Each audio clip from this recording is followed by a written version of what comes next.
نه که کدام آدمی را دیدم شوهرش خیانت کرد، عذابایی کشید، گناه چیزایی کشید، بر روزایی زد. یکم همین را فهمی خواهرو ما شما دا میگم توبه کردم کسرتی و کسافتی خدا خطونده بزنه مایلی فرزند دا میزنه. آخی فرزند جگربند تا میگیره، فرزندی که کلانش کرده انمو دا میرسه. چندین آدمی را میدونم که هم خیلی حرام بود، شوهرش خیانت کردگی بود، شوهرش در کنج خونش میدونسته دیگه چیکار کنه، سرش خم کرد، خدا بود خیلی زنک حرام بکشه، میگه حرام مرد. زنک حرام مرد، نه که میگه فرزند شگرفتن عذاب شکشید. این خداوند تبارک و تعالی چیزی را گفت که ولا تقربوا الزنا، نزدیک زنا نشه بدون که یه عذابی سخت نزدیک نشید. این چیگه پای توجیک همه دمی رولیکو کده پرستن. بعد دیمش هم خیلی چیزا رو هم بلوگرها رو میگم چیزا رو که هم رولیکو رو نپرتوین. بسیار همین خوز میدوی ایزا میکشید.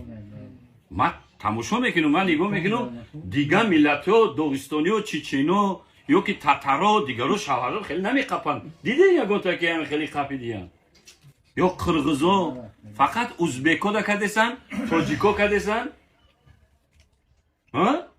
یک نشون میده یک معرفت پستنیش یک زنی که تاجیک باید هم خیلی باشد. زنکای تاجیک هم خیلی دلوی دومانشون همین خیلی نماز میخوندی، پاک دامن بدن، همین خیلی تقوا داشتن که ولی ما هسته کمپیرو رو نگاه کنین دستکاشون پیش بر میکنن، خیلی بچه دست به دست نمیرسه، سلام نمیکنن، بچه کمپیرن، لبی دهنشون محکمه، چقدر شرم و حیا دارن.